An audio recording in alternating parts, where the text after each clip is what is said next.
बिल्कुल। आप शुरू कीजिए।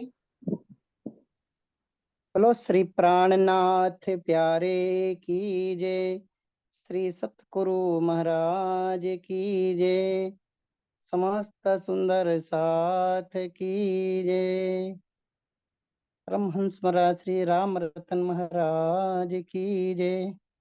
सभी सुंदर साथ जी के श्री चरणों में कोटि कोटि प्रणाम जी, प्रणाम जी।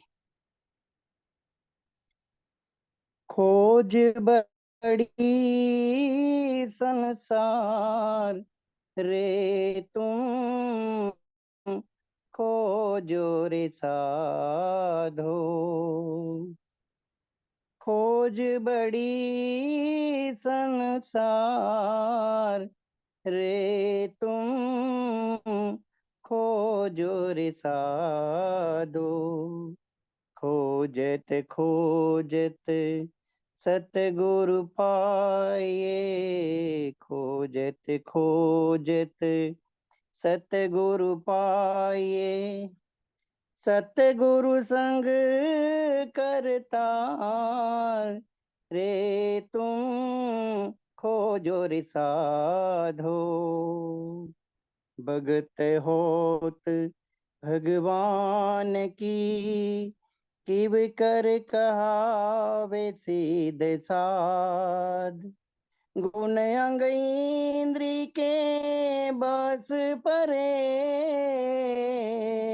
गुण अंग इंद्री के बस परे, ताथे बाधत बंद अगार रे तुम, खोजो रे साधो, खोज बड़ी संसार रे तुम, खोजो रे साधो, सतगुरु क्यों पाइए कुली में, बेखे बिगारो बैरा,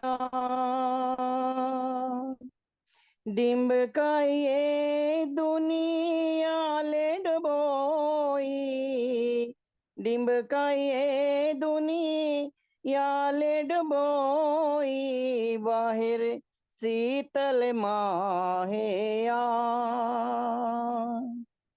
रे तुम, खोजो रे साधो, गोविंद के गुण गाई के, तापर मागत दान, गोविंद के गुण गाई के, तापर मागत दान, दिक दिक पड़ोते मानवी जो, बेचत है भगवान रे तुम, खोजो रे साधो, खोज बड़ी संसार रे तुम, खोजो रे साधो,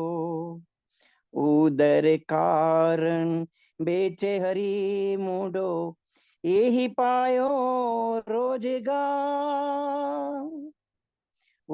उदर कारण बेचे हरी मूडो, यही पायो रोजगार, मारते मुख ऊपर बाको ले जासी झमद्वार रे तुम, खोजो रे साधो, खोज बड़ी संसार रे तुम, खोजो रे साधो, खोजत खोजत सतगुरु पाए, खोजत खोजत सतगुरु पाए, सतगुरु संग करतार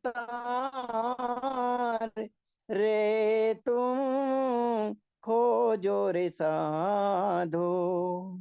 बैठत सतगुरु होई के, आस करे शिष केरी। बैठत सतगुरु होई के, आस करे शिष केरी। सो डूबे आप सींचन सहित, सो डूबे आप सींचन सहित जाए पड़े कुप अंधेरी।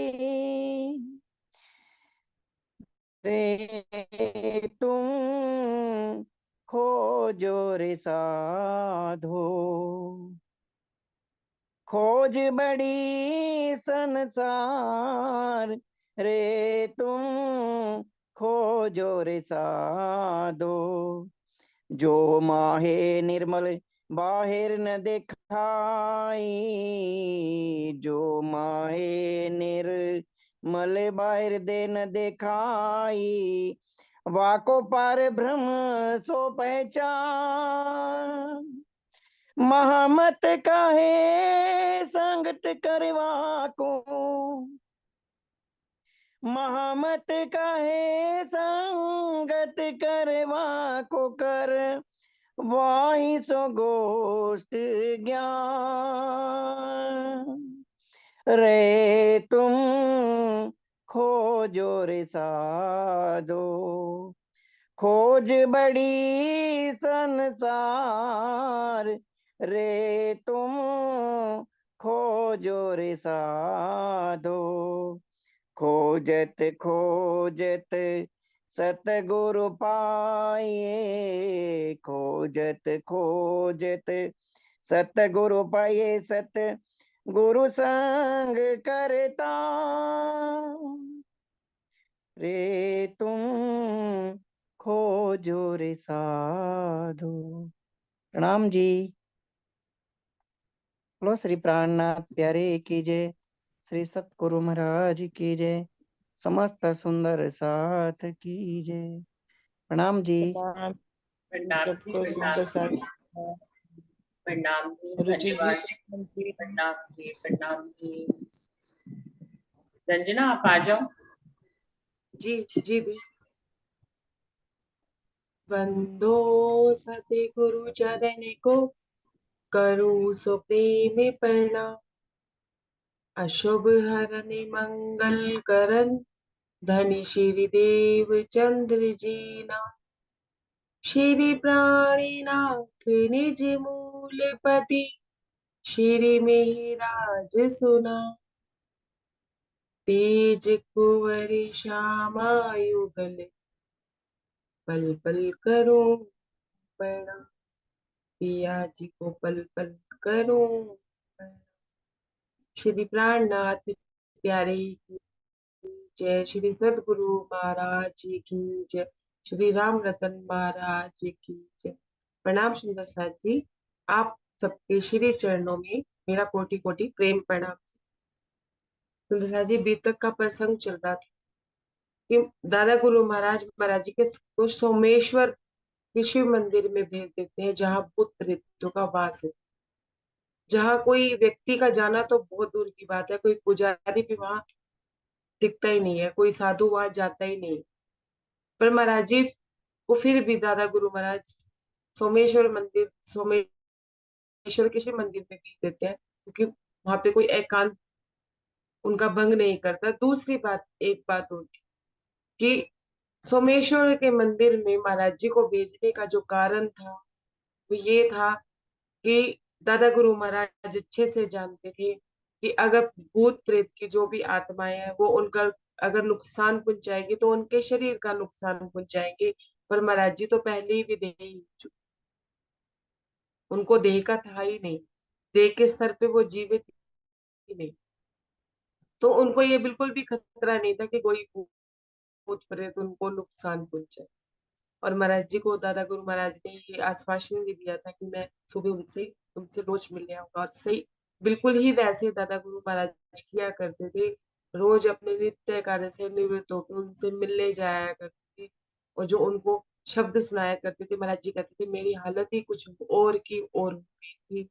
मेरा पहले वाला ध्यान तो भंग ही हो गया था और मेरा नया ध्यान, मेरी नई ध्यान अवस्था शुरू हो।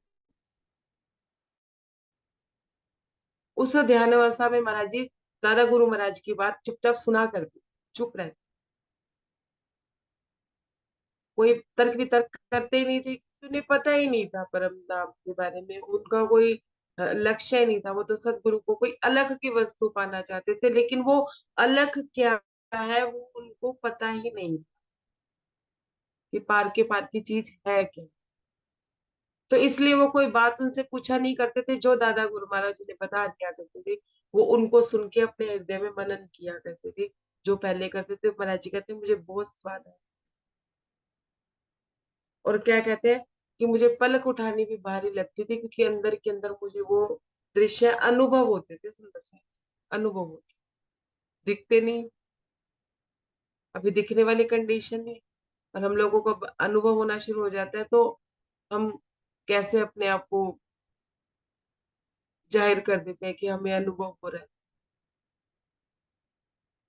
अब क्या कहते हैं कि वहां उनके साथी कौन थे, वो महाराज जी बताते हैं कि मेरे पास आके सांप वगैरह आके सो जाया करते थे।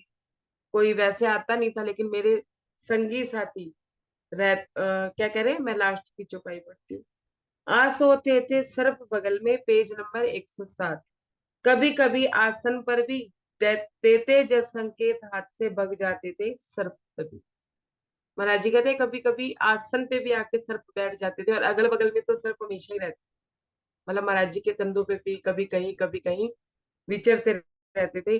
और महाराज जी कहते मैं हल्का सा हाथों से संकेत करता था तो वो चले जाए, मतलब कि मुझे नुकसान नहीं पहुंचा। कभी उन्होंने मेरा नुकसान नहीं किया था मेरे शरीर।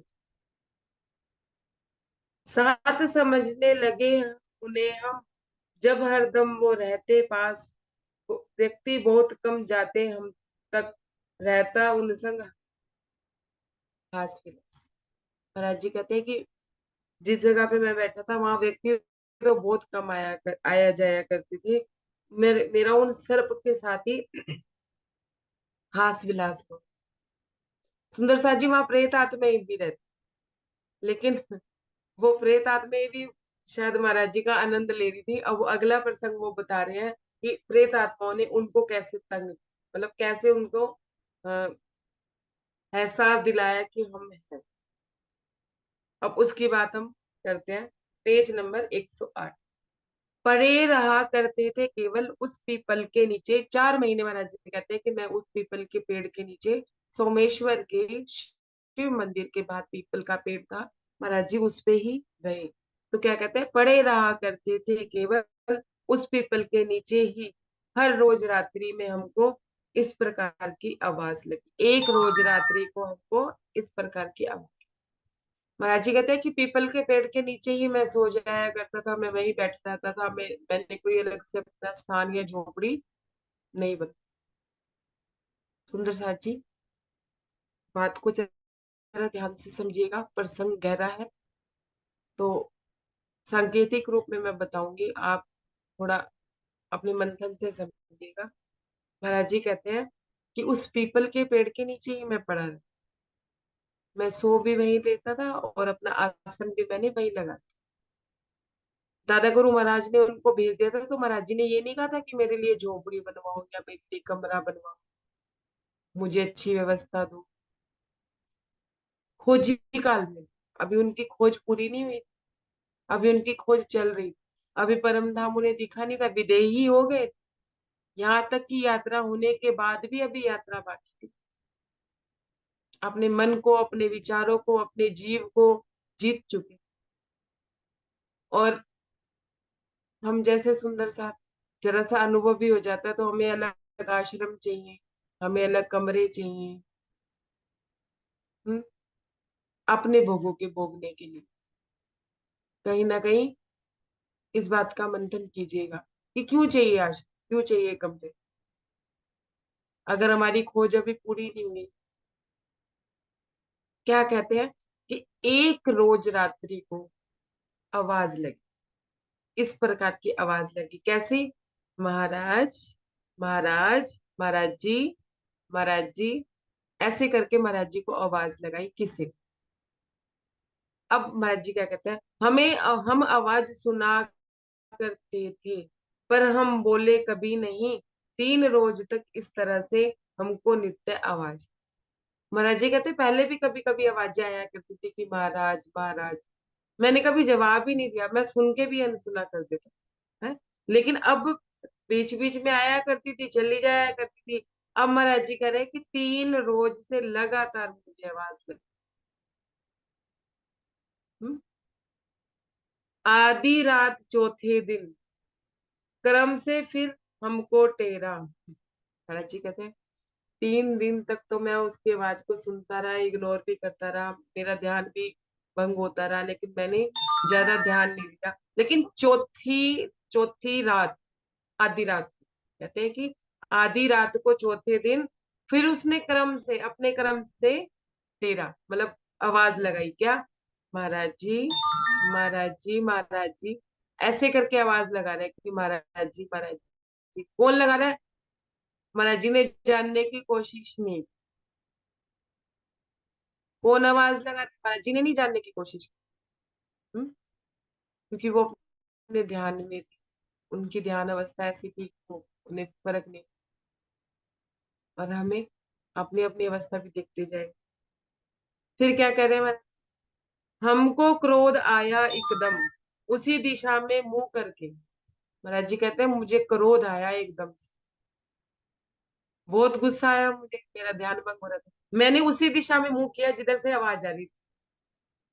क्या कहते हैं? क्रोध तीखे शब्दों से इस प्रकार उससे बोले। महाराज जी कहते हैं कि मेरे को गुस्सा आया और मैंने क्रोध से उस दिशा की तरफ देखा और क्रोध से तीखे शब्दों में क्या बोला? क्या बोला? कहो कौन, कहो कौन, क्या इच्छा है कह दो, जो कुछ कहना है। इस प्रकार से सुन के हमसे फिर वो, नहीं सॉरी, वो क्या कहते हैं कि क्रोध से मैंने उस दिशा की तरफ देखा और मैंने गुस्से में बोला कि कौन, कौन है, कहो कौन, क्या इच्छा है, कौन हो तुम, क्या इच्छा है तुम्हारी, कह दो जो कहना है। महाराज जी कहते हैं मैं सुन रहा हूँ तेरी बात, जो तुझे कहना है कह दे फटाफट, यूं नहीं कि मुझे बार बार टेरता रहे। क्या चाहिए तुझे, क्या बात करनी है, जल्दी कर। महाराज जी कहते हैं मैंने गुस्से से उसकी तरफ। सुंदर साथ जी, कोई महापुरुष सुंदर साथ ऐसे कहते हैं जब महाराज जी खोजी काल में थे ना, तो अपने पास से सबको भगा दिया करते थे। महाराज जी कोई भूत प्रेत थोड़ी ना थे जो भगा दिया करते। कुछ राज्य की ऐसी कृपा थी कि वो सबके बीच में होके भी अकेले ही रहते। क्या राम मंदिर में जब महाराज जी विदेही हुए तब मंदिर में कोई और नहीं होगा वहां पे? मंदिर बिल्कुल खाली था, पर महाराज जी को फर्क पड़ रहा था? नहीं पड़ रहा था ना, वो मंदिर खाली था ना महाराज जी को कोई फर्क पड़ रहा था, क्योंकि महाराज जी अपने ध्यान में रहते थे।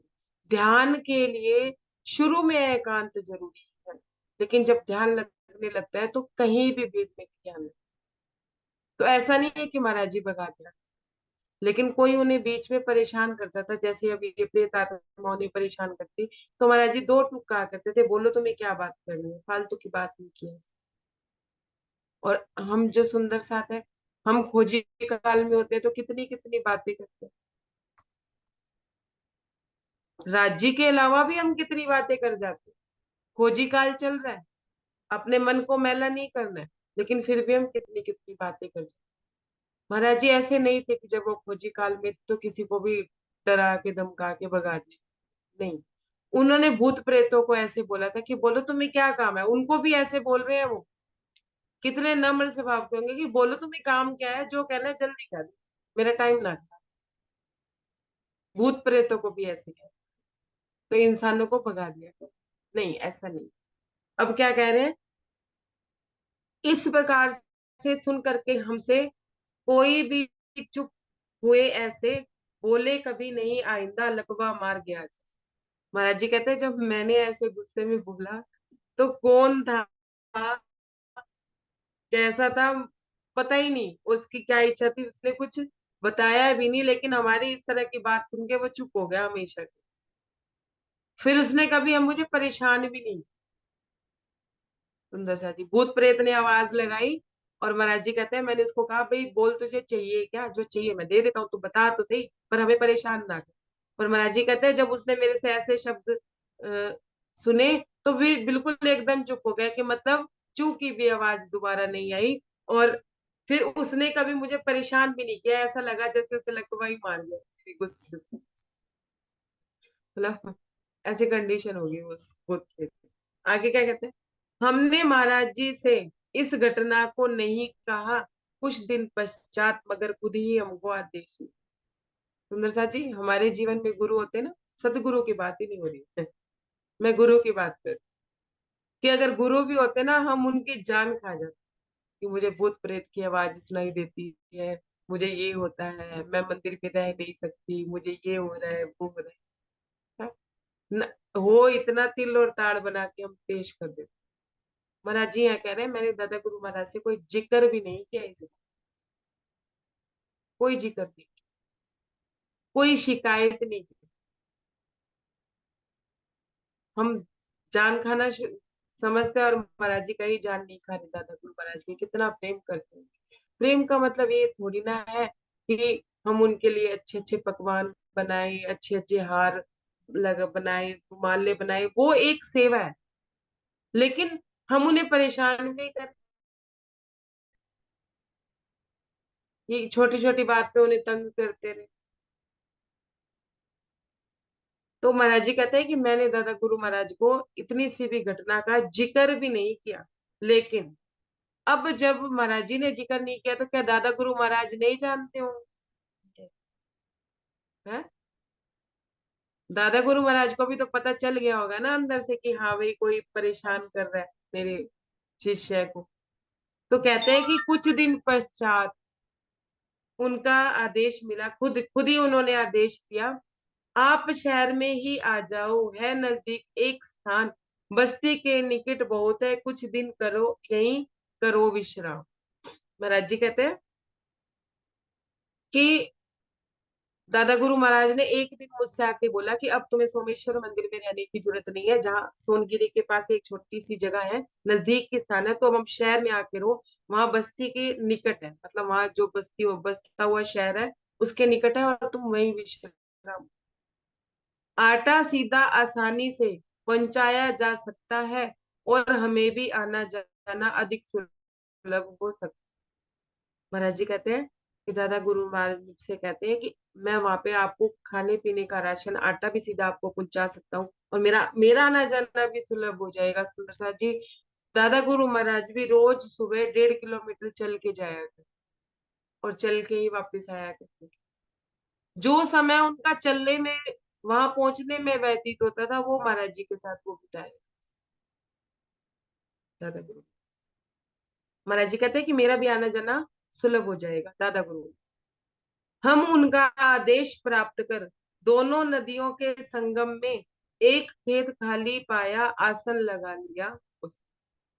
सुंदर सा जी, यहाँ भी ना महाराज जी ने दादा गुरु महाराज की जान नहीं खाई कि चलो सोमेश्वर मंदिर में तो भूत प्रेत है, कोई आता जाता नहीं है, कि आप मेरे को झोपड़ी बना दो, मतलब आता जाता भले ही नहीं है, कोई आएगा तो झोपड़ी बना दो, जितना टाइम मैं यहाँ रहूंगा तो बाद बाद में सुंदर साथ के काम आएंगे। वहां तो सोमेश्वर मंदिर में झोपड़ी नहीं बनवाई, यहाँ भी नहीं बनवाई, यहाँ पे भी नहीं कहा कि झोपड़ी बना दो, खुद से उन्होंने कोई डिमांड नहीं करी दादा को। और हमें कमरे भी चाहिए अलग से ध्यान के लिए, और हमें आश्रम भी चाहिए बनाने के लिए जहाँ चितवन हो सके। देखिए अब क्या कह रहे हैं, हमने एक उनके आदेश पे दोनों नदियों के संगम में एक खेत था, उस खाली खेत में जाके हमने आसन लगाया। वो खेत किसका था किसका नहीं था वो दादा गुरु महाराज को पता था, पर महाराज जी ने उस खेत में ही आसन लगा लिया, वहां कोई झोपड़ी मोपड़ी नहीं थी। अब ध्यान से सुनिए। सुविधा अधिक अब हुई उनको, आने लगे सवेरे और समय बढ़ता बड़ा, सत्संग आदि में वृद्धि हुई अपनी कुछ और। महाराज जी कहते हैं कि अब दादा गुरु महाराज को सुविधा होने लगी उनके पास आने की। 1.5 किलोमीटर जो चल के जाते थे वो समय बचा, 1.5 किलोमीटर चल के वो वापिस आते थे, वो समय बचा। तो महाराज जी कहते हैं कि दादा गुरु महाराज वो समय भी मेरे साथ बिताए और हमारा आपस में सत्संग बढ़ा और मेरे में बहुत वृद्धि हुई, मेरी यात्रा में बहुत वृद्धि, क्योंकि मैं अपने सतगुरु के सानिध्य में रह। सुंदर साथ जी सच्चे सदगुरु के सानिध्य में, गुरु के सानिध्य की बात, जब किसी सच्चे सदगुरु का सानिध्य मिल जाता है ना, तो अवस्था बढ़ने लगती। उसके बाद भी हृदय में ऐसे विचार आते ही नहीं, ना घृणा के, ना ईर्ष्या के, ना द्वेष के। पर शिष्य भी ऐसा होना चाहिए जिसने पहले ही अपने विचारों को देखा हो, विचारों का मनन किया। सच्चे सदगुरु का सत्संग, मतलब सच्चे गुरु का संग भी हमारी अवस्था में परिवर्तन करते, दिन प्रतिदिन हमारी जो जीव का स्तर है वो बढ़ता चला जाए। अब आगे क्या कह रहे हैं, एक विचित्र सी हालत पैदा करी यहाँ की चर्चा ने, इसमें भ्रम लवलेश न छोड़ा उनकी ज्ञानी खातून। अब महाराज जी कहते हैं अभी तक ज्ञान की बात नहीं हो रही थी, अब महाराज जी कह रहे हैं कि एक विचित्र सी हालत मेरी हो गई जब मैं इनकी चर्चा सुनता, जब मैं इनकी बातें सुनता, और एक लवलेश मात्र भी मेरे हृदय में भ्रम नहीं रह सकता। जो भी प्रश्न मेरे हृदय में होता था, ये मुझे अपने ज्ञान से इस तरह से आंसर देते थे कि जरा सा भी भ्रम नहीं रह जाता। जरा सी भी बात मनन करने पे भी, महाराज जी की आदत थी मनन करने की। कोई भी घटना होती थी उसको मनन करना, कोई भी बात होती थी उसको मनन करना, कोई शब्द सुन लिया तो उसका मनन करना। मनन करने पे भी दूर दूर तक उनको कोई भ्रम नहीं रहता। बात ऐसी हो जाया करती थी जैसे ब्रह्म वाक्य, कि इसके बाद कुछ है ही नहीं। बस उस टॉपिक का लास्ट स्तर उन्हें मिल जाता था और उनका मन शांत हो, रहने लगे अधिक अंतर्मुख, कभी ध्यान आता संसार। सुंदर साज इस प्रसंग की मोस्ट इंपॉर्टेंट लाइन, चौपाई मोस्ट इंपॉर्टेंट, क्या कह रहे हैं रहने लगे अधिक अंतर्मुख, कभी ध्यान आता संसार, जगत हुआ विस्मृत सा हमको, हुआ शीतल सा निज आकार। महाराज जी क्या कह रहे हैं कि हम रहने लगे अधिक अंतर्मुख, हम अंतर्मुख रहने लगे। अब अंतर्मुख, बारह बारह मुख का क्या मतलब है सुंदर साथ जी, इसका थोड़ा सा मैं व्याख्या अगर आप कहिए तो मैं करती हूँ, नहीं तो सिंपल चौपाई पढ़ के हटा देती हूँ। ठीक है, जो आज्ञा। अंतर्मुख का मतलब ये नहीं होता कि उदास बैठे रहे, चुप बैठे, चेहरे पे हवाइयां उड़ रही है, फालतू के आंसू निकल रहे। बारह मुख क्या होता है, बारह मुखी उसे कहा जाता है जो भीड़ में रहना, अंतर्मुखी उसे कहा जाता है जो एकांत में रहना पसंद करता है। सिम्टम के हिसाब से बता, मान लीजिए मूवी देखने का मन है, एक एग्जांपल से समझा रही हूँ कि बारहमुखी क्या करेगा, इतने लोगों के बीच में मूवी देखेगा कि नहीं सब लोग एंजॉय करेंगे तो मैं भी करूँ। अंतर्मुखी क्या कहेगा, जो हमारे शब्दों में सिम्टम के हिसाब से कि हम मूवी अकेले में देखें। और असल में अंतर्मुखी वो होता है जो मूवी सबके बीच में भी ना देखे और मूवी अकेले में भी ना देखे, वो मूवी ही बदल दे, उसकी मूवी ही बदल जाए। अंतर्मुखी का मतलब ये होता है कि अपने अंदर तक जाके देख कि मेरे में, और अब महाराज जी को तो दादा गुरु महाराज मिले और महाराज जी ने अभी पहचान भी नहीं करी थी, वो पहचानने की कोशिश कर रहे थे और अपने अंदर में जाके देख रहे थे। मैं और मेरे सतगुरु, या उनकी मैं तो खत्म ही हो गई, सुंदर अपनी मैं खत्म की उन्होंने, पहले ही उन्होंने खत्म कर ली। नहीं तो हम जब अंतर्मुखी अपने अंदर जाए ना, तो हम क्या देखते हैं कि हमारे हाथ में अगर अमृत का प्याला भी दे दिया जाए और हमारी मैं इतनी प्रबल होती है अंदर से कि वो अमृत के प्याले को भी हमारी मैं, हमारा अहंकार उसे विष बना दे। गौर कीजिए अपने अपनी लाइफ में, हम अपने अपनी रहनी से या अपने अपने जीवन में जो हमारी जीवनी है उससे अपने नोटिस करते हैं कि जो चीज, जो व्यक्ति, जो वस्तु, जो स्थान हमारे लिए इतना कीमती हुआ करता होगा कि हम उसे पाने के लिए दिन रात जहदोजहद कर रहे हैं, लेकिन पाने के बाद साल भर या 2 सालों में ऐसा क्या हो जाता है कि वो इतना बुरा लगने लगता है, विष के समान हो जाता है कि वो हमें अच्छा ही नहीं लगता, वो चीज अच्छी नहीं लगती, वो वस्तु अच्छी नहीं लगती। कि इस भूमि, फिर हम कहते हैं इस भूमि की तासीर है, जो ना मिला वो सोना और जो मिल गया वो मिट्टी। सुंदर साथ जी महाराज जी यहाँ यहाँ के थे ही नहीं, वो कहाँ के थे, परम धाम के थे। तो उन्होंने अपने निज आकार को भी कहते हैं कि मैंने विस्मृत कर दिया। अंतर्मुखी का मतलब ये होता है कि जब हम अपने हृदय में झांकते हैं ना तो हमारा अहंकार क्षीण होता है। कैसे, एक एग्जाम्पल से बता, अगर हमें कभी ठेस लगी हो कि पैसे की वजह से, धन की वजह से हमें किसी मंदिर आश्रम में या किसी गुरु ने हमें, या किसी सतगुरु ने हमें हीन भावना महसूस कराई हो, या हमें गिल्टी फील कराया हो कि हाँ भाई तुम्हारे पास धन नहीं है तो हम आपको अपना शिष्य नहीं बनाएंगे, तो हमें भी अपने अंतर मन में जाके देखना चाहिए। हमें भी तो लंगोटी धारी सदगुरु चाहिए। हमें भी तो मान सम्मान प्रतिष्ठा वाले, हाई संपत्ति वाले और हाई भीड़ वाले, हाई ज्ञान वाले सदगुरु चाहिए। अगर दादा गुरु महाराज में और महाराज जी में ऐसी बात होती है सुंदर साची, ना तो दादा दादा गुरु महाराज महाराज जी को अपनाते, और ना ही महाराज जी दादा गुरु महाराज को पहचान पाते, क्योंकि वो भी एक गृहस्थी में थे, कोई गादीपति नहीं थे, कोई ज्ञान चर्चाएं नहीं किया करते थे, ना ही उन्होंने कोई वेश धारण किया हुआ था महात्माओं वाला, ना उन्होंने अपनी रहनी दर्शाई महाराज से, लेकिन उन्होंने निस्वार्थ प्रेम किया। दादा गुरु महाराज को इतना भी नहीं था कि महाराज जी उनके घर के 4 काम करें, कि मैं इन्हें कहूँ ये काम करो ये काम करो, मैं इनसे सेवा करूँ, इतना भी स्वार्थ नहीं था। उल्टा वो उनकी सेवा कर रहे थे। और दादा महाराज जी के पास अपनी जेब में एक धेला भी नहीं था जो दादा गुरु महाराज को वो अर्पित कर पाते। कुछ और क्या अर्पित करते, महाराज जी कहते हैं कि मेरे पास तो मेरा शरीर भी अस्थि पंजर किस हालत में मिले थे, और दादा गुरु महाराज ने उनको अपना लिया। ध्यान से समझिएगा इस बात को।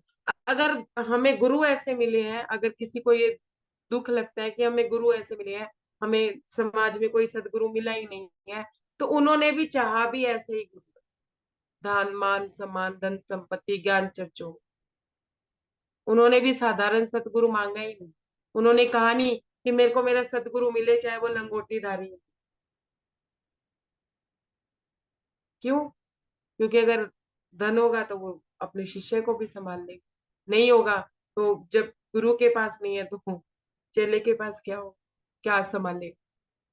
समझिए, जब हम अंतर्मुखी होते हैं ना तो हमारा अहंकार टूटता है। हमें पता चलता है कि सामने वाला जो गलती कर रहा है ना कहीं गलती हम भी वही करते हैं, और उसकी गलती अलग टाइप की है, हमारी गलती अलग टाइप की है, गलती वही है, तरीका अलग है। जब अंतर्मुखी होते हैं तो हमारा अहंकार टूटता है। हमें पता चलता है कि हम अहंकारी हैं, हमारी मैं अभी बाकी है।